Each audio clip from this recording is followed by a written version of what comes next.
Guys, for today's video guys, itong dispan na guys is hindi na to gumagana. So, try natin, i-repair natin kung gumagana pa siya guys. Sirang-sira na talaga guys. Ayan. I-repair natin guys kung ito'y gumagana pa ngayon. Sobrang tagal na to guys, naka-stocks. Maraming alikabok oh.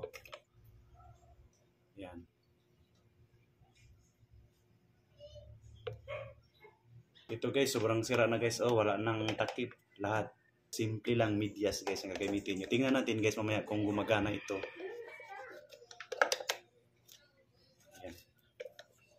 Guys, itong kapasitor niya guys. Oh. Excited ako guys kung gumagana ito guys.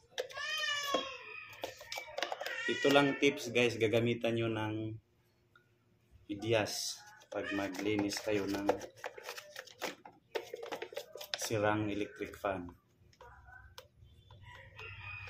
Ito lang muna guys. Bye bye.